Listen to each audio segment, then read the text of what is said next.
तो स्वागत है आप सभी का हमारे चैनल एसपीपी इंस्टीट्यूट पर।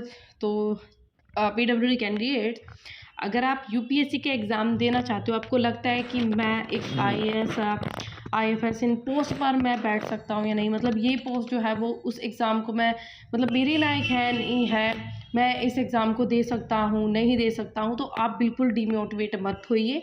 ये वीडियो आपके लिए है और ये सर्विसेज भी आपके लिए हैं, ठीक है। अगर आपको लगता है कि भाई मेरी डिसेबिलिटीज़ क्या मैं इस मेरे सपने में बाधा बन सकती है, क्या मैं इस एग्ज़ाम को नहीं दे सकता, तो ऐसा कुछ नहीं है। यूपीएससी कैंडिडेट जो यूपीएससी का अगर एग्ज़ाम आप देना चाहते हैं, पीडब्ल्यूडी कैंडिडेट दिव्यांगजन पर्सन है, तो आपके लिए काफ़ी सपोर्टिव वीडियो रहेगी। अंत तक इस वीडियो को ज़रूर देखिएगा। तो आपके लिए स्पेशली ये वीडियो बनाई जा रही है जिसमें आपको बताया जा सकता है, मतलब आपके लिए इंफॉर्मेशन है कि अगर आपकी इस तरीके की डिसेबिलिटीज़ हैं तो आप इस एग्ज़ाम को दे सकते हो। मतलब आपके लिए भी काफ़ी नंबर ऑफ़ सर्विसेज जो हैं, कितनी पोस्ट वैकेंसीज अवेलेबल हैं इस साल, तो आप इस एग्ज़ाम को अगर देना चाहते हो तो आप इस एग्ज़ाम को दे सकते हो।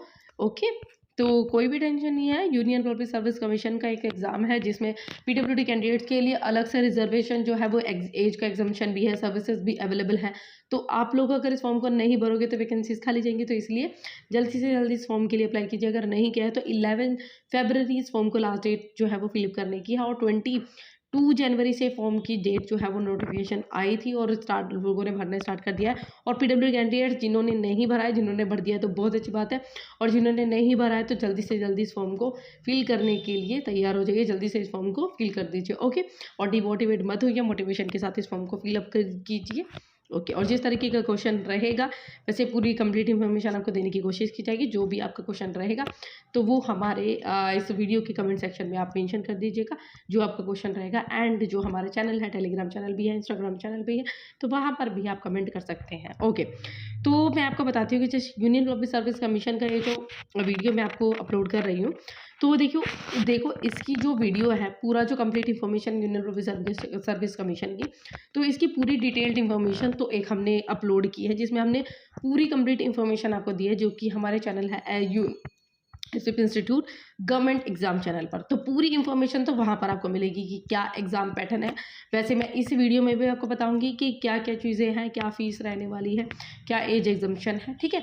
तो पूरी कंप्लीट इन्फॉर्मेशन की क्या पैटर्न रहेगा, कितना टाइम मिलता है, ये सब चीज़ें तो मैं आपको उस वीडियो में बता चुकी हूँ। लेकिन पीडब्ल्यूडी कैंडिडेट्स, ये वीडियो सिर्फ आपके लिए, जिसमें स्पेशली आपके बारे में बातें की जा रही हैं कि जिसमें आपको पता चल सके कि कितना मतलब कितनी वैकेंसीज है, ये सब चीज़ें, ओके। तो सबसे पहले तो हम बात करते हैं आपके लिए कि इस फॉर्म को अगर आप फिल करोगे तो देखो OTR one time registration form fill करने से पहले आपको रजिस्ट्रेशन फॉर्म फिल करना पड़ेगा। जिन्होंने पहले ही रजिस्ट्रेशन कर रखा है तो उनके लिए वेल एंड गुड, वो मतलब रजिस्ट्रेशन की ज़रूरत नहीं है, वो मतलब यहाँ से फॉर्म फिल कर सकते हैं, ओके। तो मतलब रजिस्ट्रेशन करना पड़ेगा। जिनका ऑलरेडी रजिस्टर्ड नंबर है तो वो यूपीएससी का फॉर्म डायरेक्टली फिल कर सकते हैं, और जिन्होंने नहीं किया तो रजिस्ट्रेशन कर दें, ओके। तो रजिस्ट्रेशन आपके लिए ज़रूरी है कि आप रजिस्ट्रेशन करें। तो रजिस्ट्रेशन के बाद सबसे पहले जो पीडब्ल्यू कैंडिडेट्स हैं, आपको फॉर्म फिल करने की जो कि कोई भी फीस नहीं रहने वाली है। दैन आपको बताया जा रहा है कि जितनी वैकेंसीज ये आपका एग्ज़ाम रहने वाला है, जो कि 3 लेवल पे रहे, आपका एग्ज़ाम पैटर्न जो है वो रहने वाला है, जिसमें आपके 3 लेवल रहेंगे, प्री मेंस और इंटरव्यू, 3 लेवल इसमें एक एग्ज़ाम होगा। तो आपका जो बताया जा रहा है कि सबसे पहले जो आप फ़ोटोज़ वगैरह फॉर्म फिल करते हुए लगाएंगे तो वो 10 दिन से पुरानी नहीं होनी चाहिए, और प्रॉपरली आपका फेस जो है वो इसमें शो होना चाहिए। दैन ये सर्विसेज अवेलेबल हैं, ये जो सर्विसेज है इसमें शो की जा रही हैं। दैन पीडब्ल्यूडी कैंडिडेट्स, आपको बताया जा रहा है कि टोटल 979 वैकेंसीज है, जिसमें पीडब्ल्यूडी कैंडिडेट से आपके लिए 38 नंबर ऑफ वैकेंसीज जो है वो अवेलेबल रहेंगी। तो इसमें आपकी कैटेगरीज़ के लिए अलग अलग डिवाइड किया जा रहा है कि 979 वैकेंसीज है, उसमें से 12 वैकेंसीज जो है वो blind and low vision categories के लिए, 7 vacancies deaf and hard of hearing candidates के लिए, 10 वैकेंसीज जो है वो लोकोमोटर डिसेबिलिटीज़ के लिए है, 9 वैकेंसीज है मल्टीपल डिसेबिलिटीज़ के लिए है। बाकी इस तरीके से आपको शो की जा रही है कि कितने number of vacancies PWD candidates के लिए कितने नंबर ऑफ वैकेंसीज अवेलेबल है। तो दैन सेकेंड इन्फॉर्मेशन ये है कि identified suitable for person with benchmark disability. तो किस किस पर्सन के लिए कौन कौन सी डिसेबिलिटीज़ जो है, तो कौन कौन सी डिसेबिलिटीज़ जो है पीडब्ल्यूडी कैंडिडेट्स के लिए सुटेबल है, कि ये डिसेबिलिटी है तो वो इस एग्ज़ाम फॉर्म को फिल कर सकता है, ओके, तो ये आप देखिए कि क्या क्या डिसेबिलिटीज़ आपको शो की जा रही हैं। तो जैसे कि अगर आप ये आप देखो, सबसे पहले नेम ऑफ़ सर्विसेज, कौन कौन सी सर्विसेज पीडब्ल्यूडी कैंडिडेट्स आपके लिए अवेलेबल हैं अगर इस एग्ज़ाम फॉर्म को भरना चाहते हैं, और आपका मन चाहे सर्विसेज इसमें भी हो सकता है, क्योंकि इसमें बहुत कम 30 नंबर ऑफ़ सर्विसेज इसमें शो की जा रही है कि इतनी सर्विसेज जो हैं 19 सर्विसेज में बताई जा रही हैं कि इतनी सर्विसेज जो पीडब्ल्यूडी कैंडिडेट्स आपके लिए अवेलेबल है। इसे इसमें किसी में भी अगर आप फॉर्म फिल करना चाहते हो तो ये सर्विसेज आपके लिए अवेलेबल है। तो ये देखिए कौन कौन सी डिसेबिलिटीज इसमें है। लोकोमोटर डिसेबिलिटी जिसमें सेरेब्रल पैल्सी, लेप्रोसी क्योर्ड, जो हाफिज्म, एसिड अटैक विक्टिज्म, ये सब आ जाते हैं। Blindness and low vision, deaf and hard of hearing and multiple disabilities, ये सब आ जाती है। देन आपकी सूटेबल कैटेगरीज बताई जा रही है कि लोकोमोटर डिसेबिलिटीज़ में क्या क्या चीज़ें हैं। तो आपको ये जो आपको मतलब एब्रीविएशन यूज़ की जा रही है इसकी पूरी कंप्लीट इन्फॉर्मेशन नीचे बताई जा रही है कि ये एब्रीविएशन किस चीज़ के लिए, जैसे कि 1 arm OL, 1 leg, okay, both arm, इस तरीके से। देन आपको रिक्वायरमेंट भी बताई जा रही है कि कौन कौन सी रिक्वायरमेंट है। अगर ये चीज़ें हैं आपको मतलब आपको डिसेबिलिटीज़ भी है लेकिन आप ये सब चीज़ें कर सकते हैं तो भी आप एलिजिबल रहेंगे, क्योंकि मतलब किस पोस्ट की क्या क्या रिक्वायरमेंट होगी। तो ये भी इसमें बताया जा रहा है कि seeing, sitting and reading, writing, communication, है ना, तो हियरिंग, ये सब चीज़ें भी बताई जा रही है कि ये आपकी मतलब ये आपकी रिक्वायरमेंट है कि इस पोस्ट की ये रिक्वायरमेंट है, ये सब चीज़ें आप करते रहनी चाहिए। ओके, तो वैसे तो आपको कंप्लीट इन्फॉर्मेशन दे रही हूँ। अगर आपको डाउट लगता है तो कमेंट सेक्शन आपके लिए ओपन है, कमेंट में आप मेंशन कर दीजिएगा, इंस्टाग्राम पे भी मैसेज कर दीजिएगा। तो मैंने आपको बताया था कि कौन कौन सी डिसेबिलिटीज़ के लिए मतलब ये एब्रीविएशन यूज़ किए जा रहे हैं। तो क्या क्या एब्रीविएशन का मीनिंग क्या क्या है, जैसे LD का मतलब है लोकोमोटर डिसेबिलिटीज़, एंड VI का मतलब विजुअल इम्पावरमेंट, HI का मतलब हियरिंग इम्पावरमेंट, MD का मतलब मल्टीपल डिसेबिलिटीज़, OA का मतलब 1 आर्म, OL का मतलब 1 leg, BA both arm, OAL 1 arm 1 leg, BLA both leg and arm, BLOA both leg 1 arm, BL both leg, BAOL both arm and 1 leg, SD spinal deformity, SI spinal injury, CP cerebral palsy, LC leprosy cured, DW dwarfism, AAV acid attack victim, MDY muscular dystrophy, LV low vision, B blind, D HH hard of hearing, MD multiple disabilities. तो ये जो है जितनी भी disabilities मैंने अभी आपके सामने शो की, तो ये डिसेबिलिटीज़ इसमें बताई जा रही है कि ये इस एग्ज़ाम को फिल कर सकते हैं। देन आपकी रिक्वायरमेंट भी है कि आपके डिसेबिलिटी के साथ ये रिक्वायरमेंट है कि आप ये करते रहने चाहिए, जैसे sitting and standing, walking, seeing, hearing, reading, writing, communication, manipulation with finger, pulling, pushing, lifting, kneeling, crouching, bending, jumping, climbing, ये चीज़ें इसमें बताई जा रही है। ओके, तो ये आपके प्री के सर्विसेज सेंटर्स अवेलेबल हैं कि कौन कौन से सेंटर्स हैं जो कैंडिडेट्स के लिए अवेलेबल है। जैसे मैंने आपको बताया था प्री, मेंस एंड आपका इंटरव्यू लेवल रहने वाला है। प्री आपका ऑब्जेक्टिव टाइप क्वेश्चंस रहेंगे जिसमें आपके ऑब्जेक्टिव्स ऑप्शनल क्वेश्चंस रहेंगे। देन आपकी एज इसमें बताई जा रही है, पीडब्ल्यूडी कैंडिडेट्स आपके लिए 10 ईयर ऑफ एज एग्जम्पशन है। अगर आप पीडब्ल्यूडी के साथ साथ ST हैं तो आपको SC मतलब SC या ST हैं तो आपको उनकी भी एज को मिलाकर एज एग्जम्पशन जो है वो मिलेगा। जैसे अगर आप SC और ST हैं तो आपको 5 साल का एज एग्जम्पशन जो है वो मिलेगा, और SC ST साथ में PWD है तो 15 साल का एज एग्जम्पशन आपको मिलेगा। देन आपको 10 ईयर ऑफ एज एग्जम्पशन मिलेगा, जैसे आपको कैटेगरीज इसमें शो की जा रही है। ओके, देन आपको इसमें बताया जा रहा है नीचे कि क्या क्या चीज़ें हैं। देन स्क्राइब की फैसिलिटीज़ वगैरह के बारे में भी आपको कंप्लीट इन्फॉर्मेशन मैं दूंगी।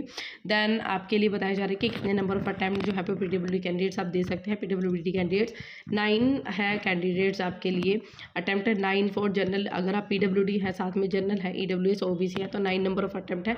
अगर आप PWD हैं और SC और ST हैं तो अनलिमिटेड नंबर ऑफ अटैम्प्ट आपके लिए इसमें बताए जा रहे हैं कि आप अनलिमिटेड ऑफ अटैम्प्ट हैं। अगर आप अप्लाई करना चाहते हैं तो अप्लाई कर सकते हैं। देन बेंचमार्क डिसेबिलिटीज़ मतलब इसमें बताया जा रहा है कि आपकी जो डिसेबिलिटी है वो 40% जो है वो डिसेबिलिटीज़ होनी चाहिए।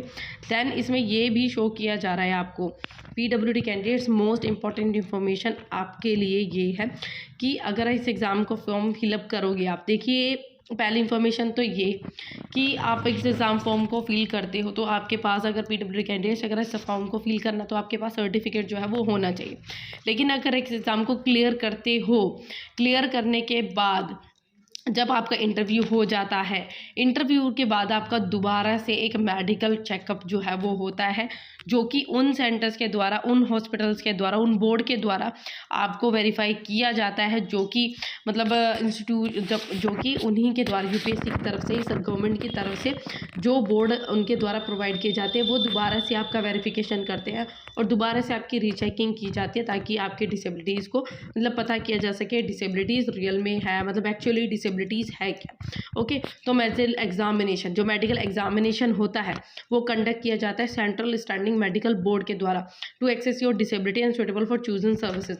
मतलब कि जो है आपकी डिसेबिलिटी को चेक करने के लिए और आपको जो सर्विस अलॉट होगी उसके लिए आप फिजिकली फिट रहो, मतलब उसके लिए जो आपकी डिसेबिलिटी है, अगर आपको कोई सर्विस ऐसी दी जा रही है उसमें आपको ये रिक्वायरमेंट होनी ही होनी चाहिए और आपकी वो मतलब डिसेबिलिटीज़ उसमें बाधा आ रही है तो आप उसको नहीं कर पाओगे, तो ये ज़रूरी है। तो एक तो मेडिकल एग्जामिनेशन दोबारा से होता है।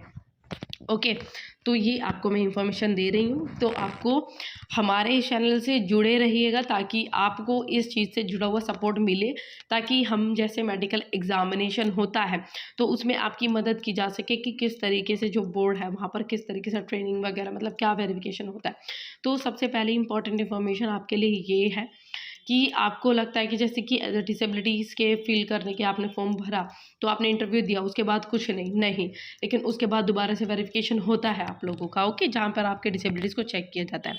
देन आपको बताया था कि बेंचमार्क डिसेबिलिटीज़ होनी चाहिए आपकी 40% डिसेबिलिटीज़ आपकी होनी ही होनी चाहिए, 40% डिसेबिलिटीज़। एंड आपको स्क्राइब की फैसिलिटीज़ भी अवेलेबल की जाएंगी, स्क्राइब की फैसिलिटीज़।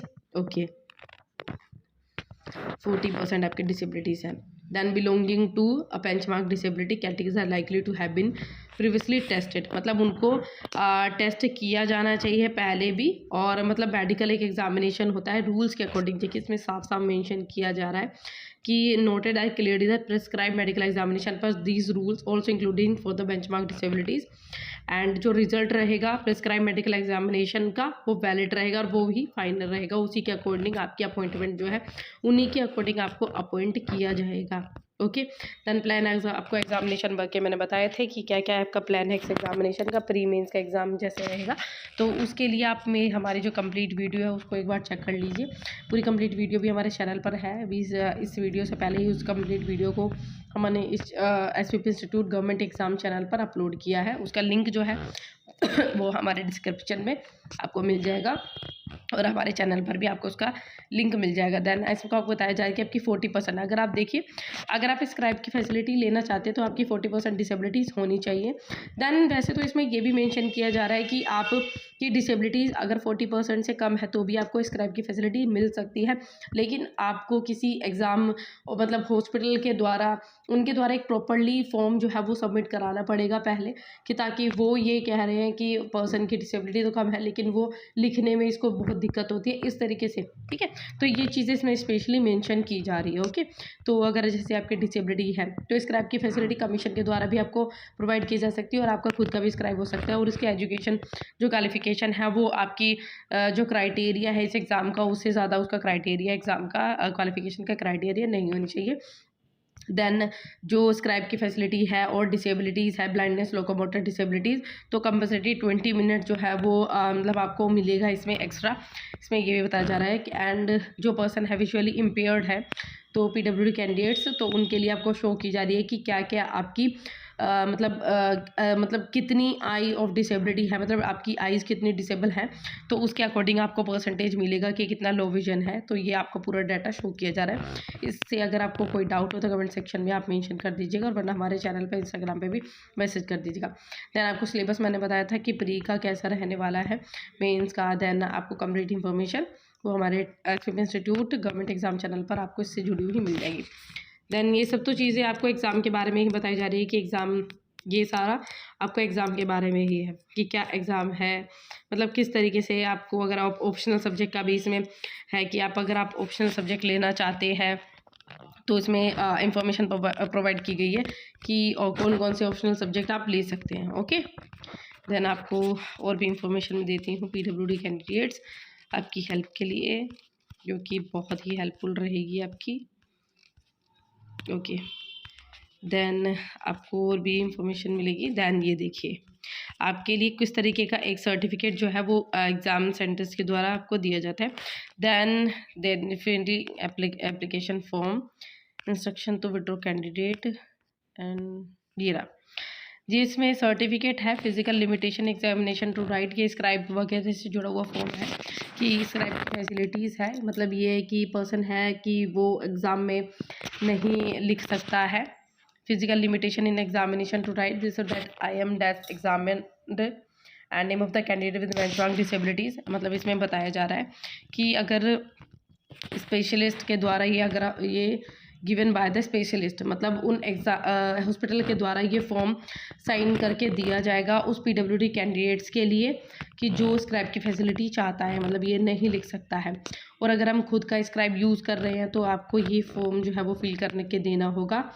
एंड ये दूसरा फॉर्म है जिसमें आपकी अगर डिसेबिलिटीज़ 40% से कम है तो ये इंस्टीट्यूशन के द्वारा, मतलब हॉस्पिटल के द्वारा, सर्जन के द्वारा ये साइन कर देना होगा फॉर्म फिलअप करके कि उसकी डिसेबिलिटीज़ इतनी कम है तो इस एग्ज़ाम फॉर्म को, मतलब स्क्राइब की फैसिलिटीज़ एक पर्सन को चाहिए। ओके, तो ये कंप्लीट इन्फॉर्मेशन थी पीडब्ल्यूडी कैंडिडेट्स आप लोगों के लिए। तो मे भी इन्फॉर्मेशन आपको पसंद आई हो, वीडियो आपको पसंद आई हो, इन्फॉर्मेशन आपको पसंद आई हो इस तरीके की और अपडेट्स के लिए पीडब्ल्यूडी कैंडिडेट्स हमारे चैनल को सब्सक्राइब कीजिए और हमारा इंस्टाग्राम चैनल है वहाँ पर आप हमारे चैनल को फॉलो कीजिए।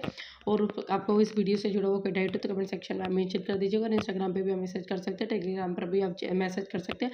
हम लोगों को व्हाट्सअप चैनल भी है जिसको आप फॉलो करेंगे तो वहाँ पर आपको एक कंप्लीट इन्फॉर्मेशन मिल जाएगी। ओके, तो वीडियो पसंद आई तो हमारे वीडियो को लाइक कीजिए और हमारी जो इस वीडियो यूपीएससी की जो कंप्लीट वीडियो है जिसमें हमने एग्जाम पैटर्न के बारे में बताया है तो वो आपको मिलेगी SPM institute government exam channel पर, जो कि आपको चैनल हमारे डिस्क्रिप्शन में भी मिलेगा और हमारे मतलब जो कम्युनिटी अबाउट है इस चैनल का तो उसके बारे में भी आपको वहाँ पर इस चैनल के बारे में मिल जाएगा। ओके।